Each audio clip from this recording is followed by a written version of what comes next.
Hello, welcome to the Joe Cortez Show here in Las Vegas, Nevada, the entertainment and the sports capital of the world. Well, today we're going to be talking about different topics got to do with entertainment.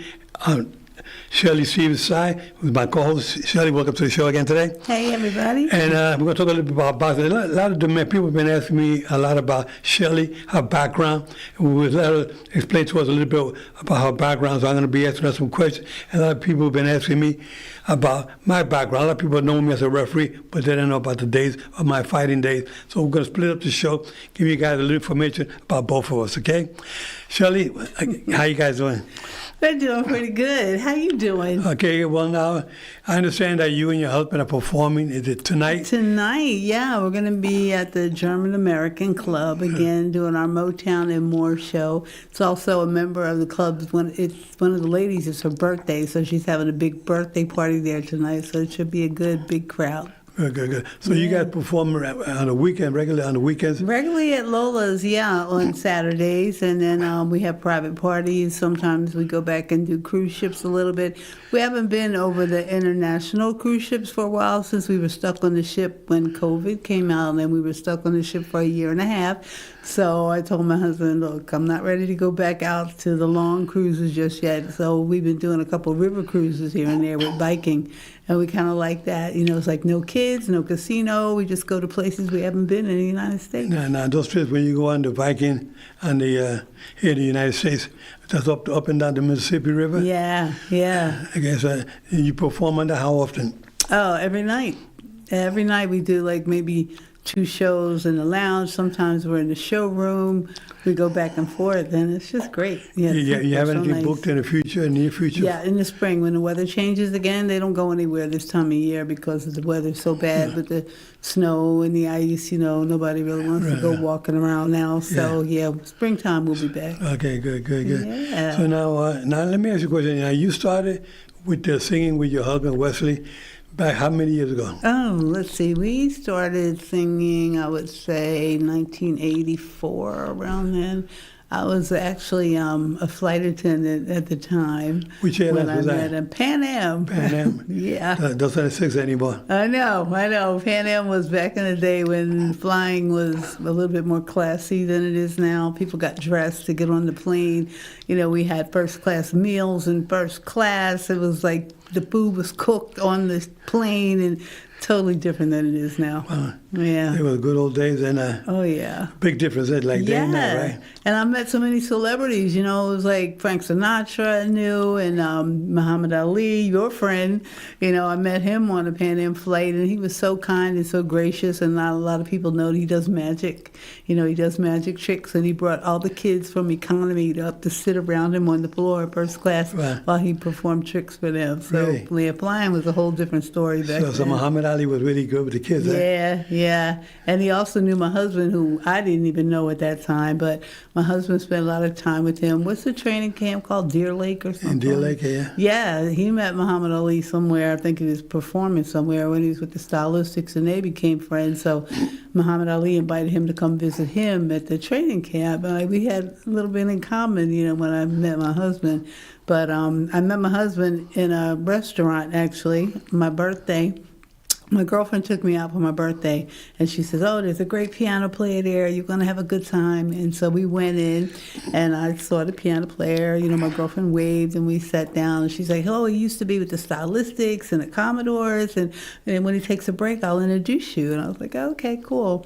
And then he came and he joined us on his break, and he told me about, you know, all the songs that he had written when he was back with the Sound of Philadelphia, but he started with them when he was like 14. You know, very young people. Remember Frankie Lyman? Everybody started young back in the day. Yeah. So when he got into the business, he wasn't thinking about royalties or anything like that. He just loved the music, and he would write songs. And they were like, how about we trade you the song for a briefcase full of cash? And he's like, yeah, sure. What 14-year-old wouldn't, you know? So he didn't get a lot of rights to the songs that he wrote, but he still enjoys performing. That's a mistake that a lot of entertainers make. Exactly. You know, well, I got a couple of friends in the music industry, in the Latin field, that they signed with some record company, Yep. but they never signed a contract, for ongoing for years to come, for the Exactly. residuals and all that. Yeah, it's a lot to learn, a lot to take in when you're young. So then they're no longer in the business, but you got to keep on making the money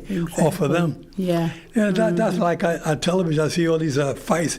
They show all these fights on TV, and the television network are making a lot of money with these fights from the past. But the fighters that are still alive today, some of them are still alive, and they don't get a penny from that. I know. And that's not fair. And they don't have the right attorneys when they sign those contracts for the fight rights. Yeah, but you were smart when you got into boxing. How did you learn how to save your money? Well, I didn't make much money as a referee, but I love the sport. Yeah. Yeah, you do it for the love of what you're doing. You're not thinking about the money. It's just like entertainers. You do it for the love of the music. Exactly. And you don't think about we don't sign we're independent contractors when it comes to refereeing. But I just love refereeing, and I got to referee a lot around the world. But let's keep talking about your entertainment stuff first. I want to keep knowing about Wesley. Your husband Wesley's a nice guy. Everybody seems to love him wherever he goes, and people surround him and ask him about his background. Now he sang with Lionel Richie back in the Commodores. And for 3 years he was with them. He was with the Stylistics for 8 years, and then he joined the Commodores after that, and then he joined another band in New York called BT Express, and they were like a disco band back in the 70s. And finally, he just got over like all the business. He goes, I just want to play for myself. And so he ended up playing in this restaurant in Philadelphia, and I just happened to go there for my birthday, and that's how we met. Did he ever play at a famous studio called Studio 54 in New York? You know what? I don't even know. Did they even have bands back then? Because every time I went to Studio 54 and I was a flight attendant, it was always like a DJ. So he could have. I have no idea. Yeah, probably didn't even exist when they were performing. Yeah, I don't even know. I know he performed at the Copacabana, though. Remember the Copacabana? A very famous club. Yeah. I still think that they may still be around today, the Copacabana. Yeah, it could be. It should be. They need to bring it back if it's not there. They should, right? The names really sounds great. Yeah. You have a song you got to perform, the Copa. Yeah, we do that every week at Lola's. Everybody gets up to start dancing with your music. Yeah. What the Copacabana, right? Yep, man, especially because in the song they're talking about a girl named Lola. And so when Lola was the owner of Lola's, she's not anymore. She passed the torch to TJ. She used to be the manager, but now she's the owner. But we used to sing this song for Lola every week. Her name was Lola. She was a showgirl, right? Yeah. So she loved it. Speaking of that, she popped in last week at Lola's. You were there. Remember, we were surprised to see her. Hi, Lola.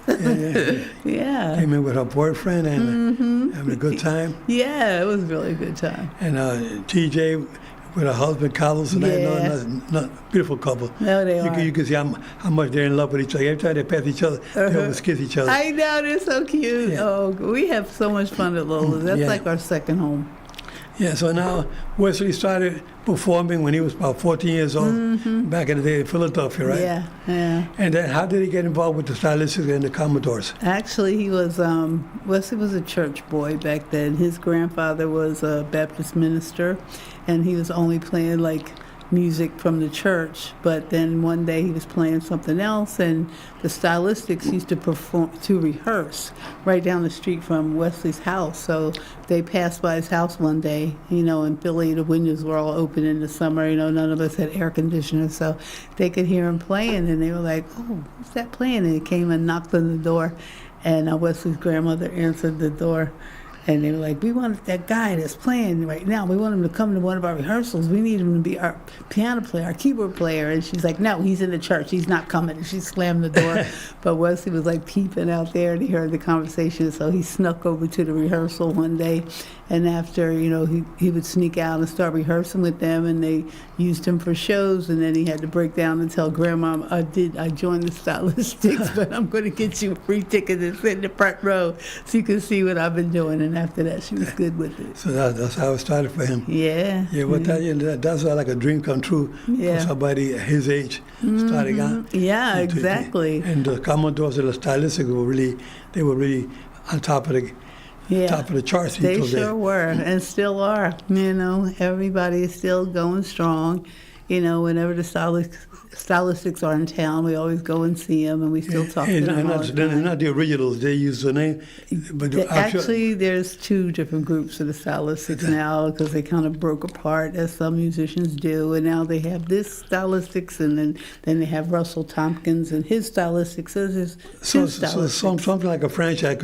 You hear the Platters all over the world. Exactly. And not the original. They use the name, but they're like a franchise. Yeah. Yeah, but we at least have some still original, just like the Temptations. They did the same thing. All the old I wonder how it is with the copyrights. How does that work? I have no idea. I mean, you guys, they must have their own song because they can't be singing the song that the original Platters sung back in the day. Yeah, I'm sure they're paying to sing those songs somewhere. Or they probably signed some kind of a contract, some kind of agreement, and they probably got to share something with them. Yeah. Yeah, and then back in the day when I met Wesley and decided to stop flying and pursue my musical career, because I had done Broadway musicals before I joined up with Pan Am, but I was in Philly. I would travel to New Jersey and New York to do these shows, and I said, there's got to be a bigger world out there. I want to travel the world. How can I do that for free? And that's when I became a flight attendant, because I wanted to travel and see the world, which I did. And then when I met Wesley, somebody heard me singing. I came up to sing with him at the piano one night at the restaurant where he was playing, and they hired us to be a duo. And I'm like, okay, we can do that for a while. And so that's how that all started. So, and then we got a band. And then we eventually got contracts like all over, like Florida. We were playing in Florida a lot. And in Philly, and there were other bands in Philly that became really close to, because there was a band called Instant Funk back in the day, and they were in the same recording company as Wesley and the Stylistics, and so we all got to be friends. And then there was another guy out of there. His name was Johnny O, and he was a awesome singer, percussion player, horn player, and he was just fabulous. So eventually, Wesley and I moved to Florida for a little while, performing there. And Johnny O, he was living in Florida, and we were so happy to see each other again. And so we did a gig in a hotel in Florida, and Johnny O played the horn with us in that gig. And then I just heard this morning, unfortunately, he passed away today. Wow. And so he was from Philadelphia? Yeah. Well, he was living in Florida. Yeah, but he unfortunately passed away today. You have any pictures of him? Yeah, I do have a couple of pictures. I want to send a shout out to all of our friends back in Philly and Florida. There's the music of him performing there. Yeah. That was back in the old days, right? Yeah, he played all over the casinos like we did, in Atlantic City. We were always there, either together or at the same time. There was another band that we used to hang out with called Instant Funk, and now they're called Gypsy Lane, and they're out of Florida, so shout out to Larry and Karina in the band. Yeah, they're in Florida. We see them whenever we get down there. And, Johnny was a good guy. He was. So I woke up this morning, I was a little sad. I remember back in the days when I was down in Atlantic City refereeing the fights. Yes, I mean, some big celebrities would come up to us and talk to us, Yeah. And it was so nice to be around some of these big celebrities. I mean, we were just referees, but these guys knew us by our first name, and that was very, very nice. Oh, yeah. Tony, what's his name? Tony Orlando. Tony Orlando. Dawn, yeah. He come to the fights all the time. He always talk to us. Hey, Joe, come here, Joe. He would talk to us. And he's still around. He's still performing. Yeah. Yeah. Absolutely. Tony Orlando. Yeah, we basically just keep performing until, we're not on this earth anymore. That's just how it is. Entertainers, they never retire. Yeah. Yeah, well, that was the good old days that... Bring back good old memories of you guys performing. That's how you got started. Yeah. So we all had to start somewhere. Yeah. How did you get started? As a singer. But you can sing, though. I've heard you. Well, I love singing. And music is one of my favorites. I remember back in the old days, we used to sing under the street lamp in New York. My brother Michael, Richie, and a guy named Carl. Carl was the lead singer.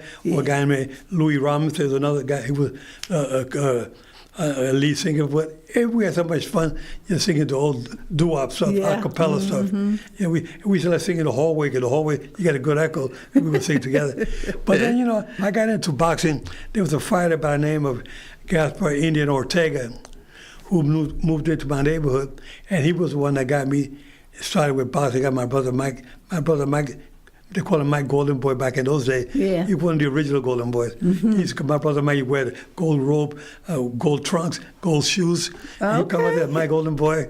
And we won the Golden Gloves when I was 16 years old. He was 17. That's how it all started.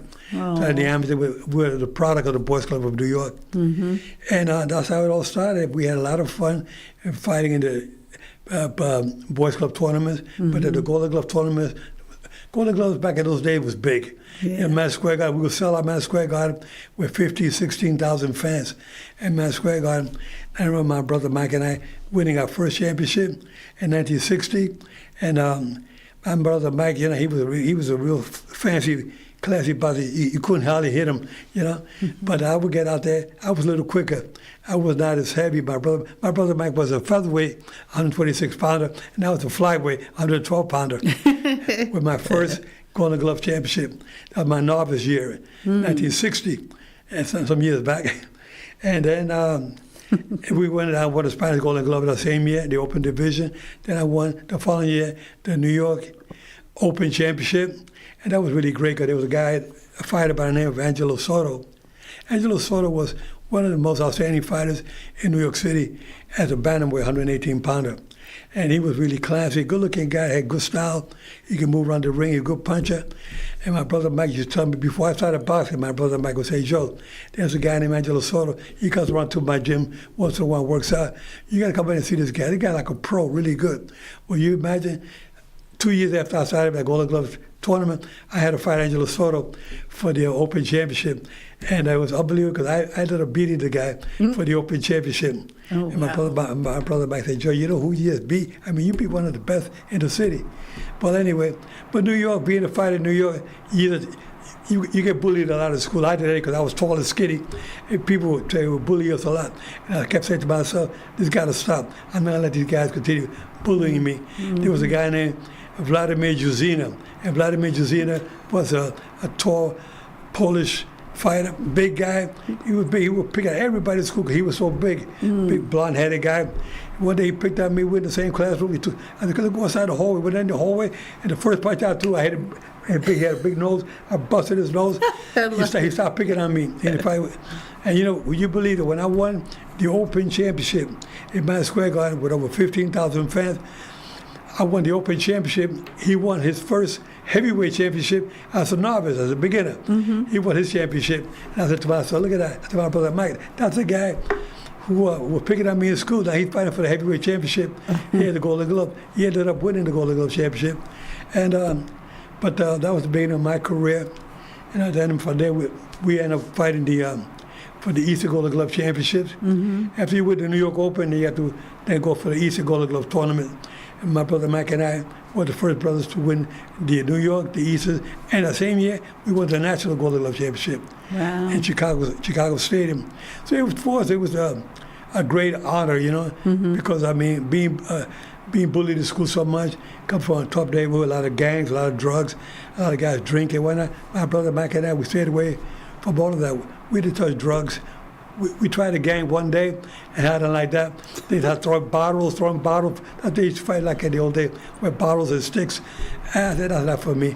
I can't get that. I don't want to get in trouble. I stayed away from that. Boxing kept me on the right track. And I tell you parents out there watching this show, please take your kids, get them involved with some kind of sports. Because they have nothing to do, they'll go the wrong way on you. They'll start drinking, they start doing drugs, they become gang members. You don't want that. To get your kids involved with some kind of a athletic program. Could be basketball, football, hockey, you name it.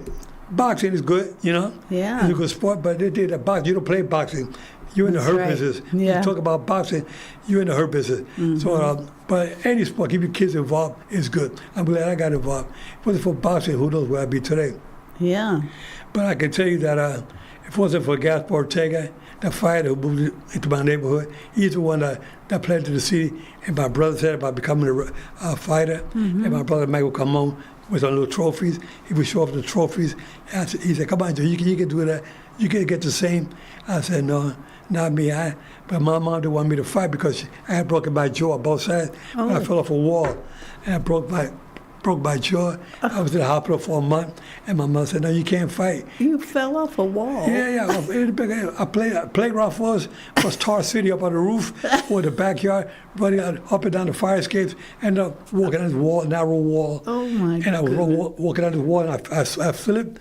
I was hanging on the wall, and I couldn't hold on no more. When I let go, I went down right on my chin on concrete. God. And that was it. My mother didn't want me to fight. I guess not. So when I used to sneak to the gym and get involved with the boys club, and I always remember, don't get hit. So I was always constantly moving, and the fighters couldn't hit me. I would come out of these fights, I would come home, my brother and I, we would fight these tournaments. We come home, my brother would be kind of bruised up. And I said, Michael, you got kind of bruised up. You don't get hit that much. He said, I got hit quite a bit in the fight. And my mother said, well, you didn't fight, right, Joe? I said, yes, I did. But I didn't get hit.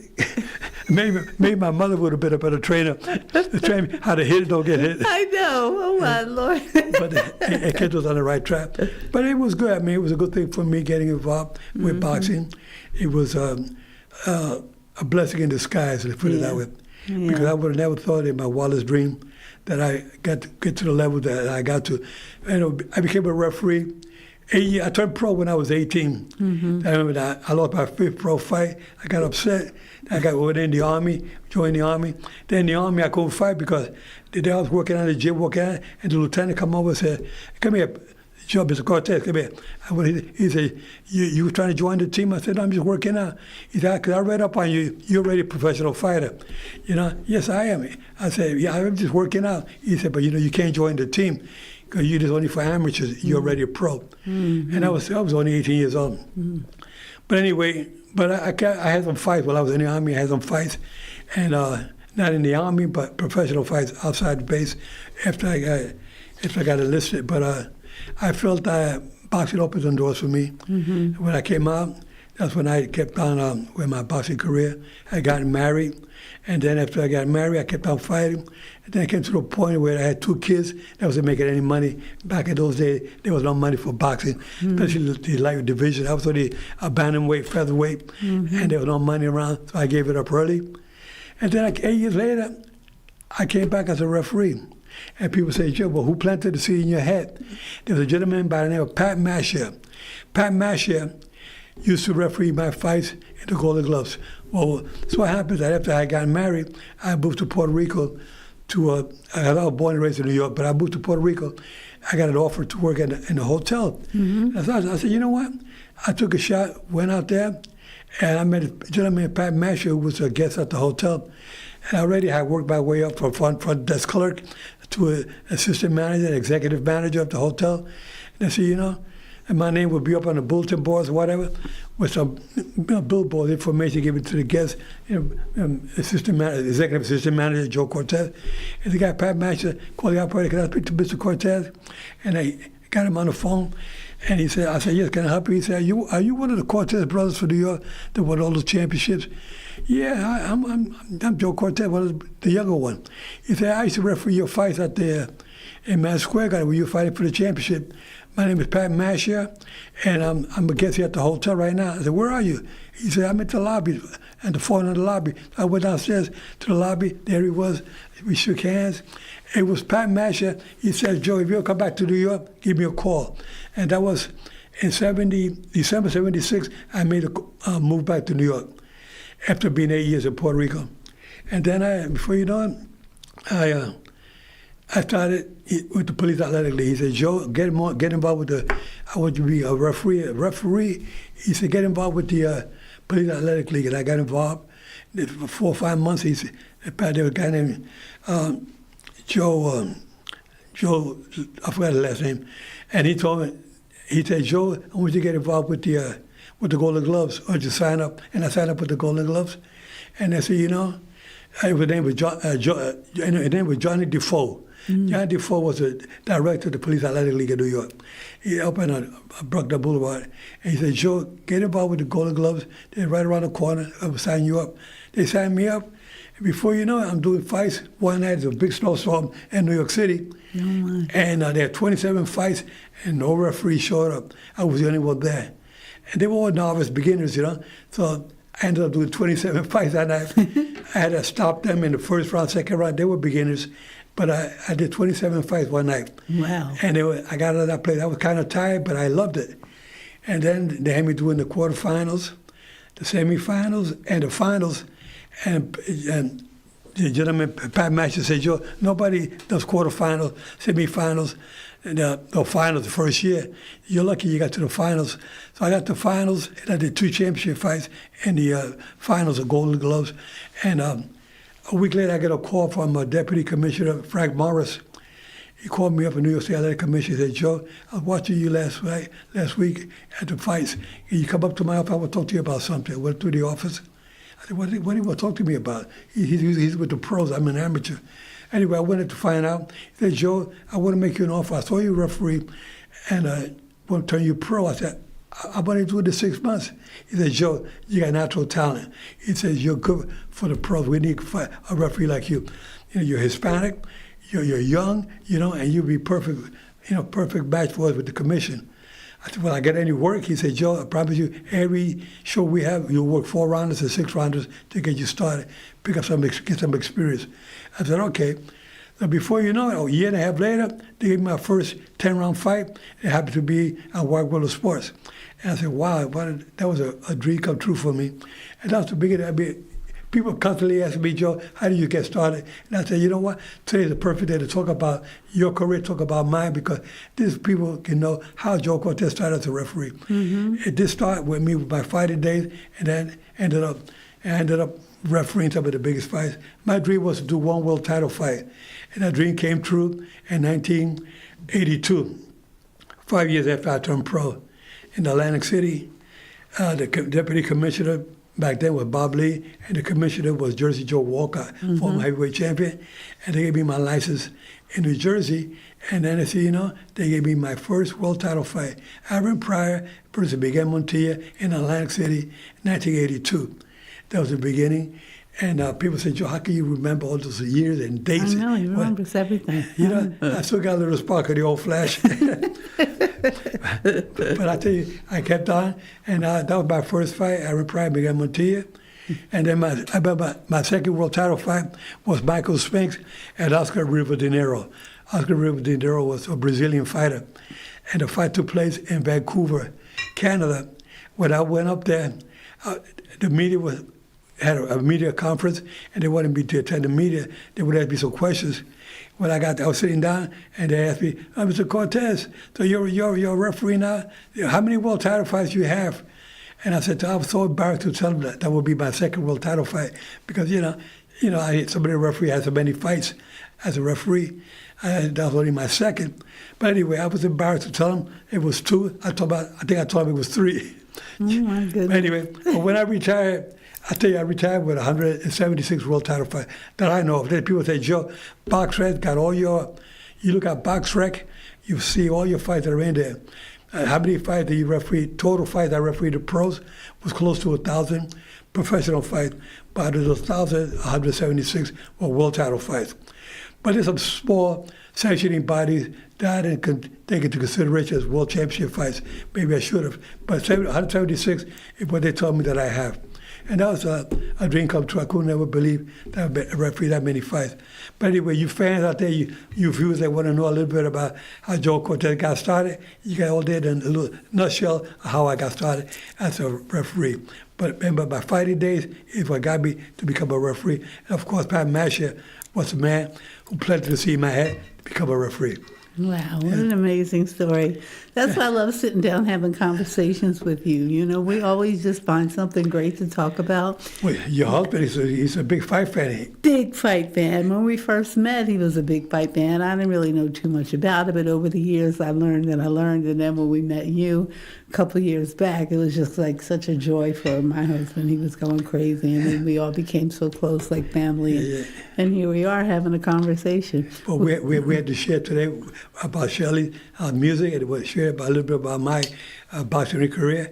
It's something you guys wanted to know. You got it all today. Yeah, you did. And if anybody's going to be around later on, we're going to be performing tonight at the German American Club. We have our Motown and More show tonight from 6 to 9, and Saturday we'll be back at Lola's from 6 to 10. So that's where you and your husband perform Yeah. tonight at the German American Club in Las Vegas. Yep. And Lola's and Yep. Summerlin Saturday.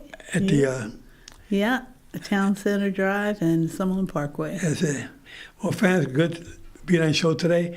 We love you guys. Take care. Keep your guards up at all times. Remember, I'm fair, but I'm firm. And Shelly and Wesley, twice as nice. Take care. See you next week. Bye-bye. Bye.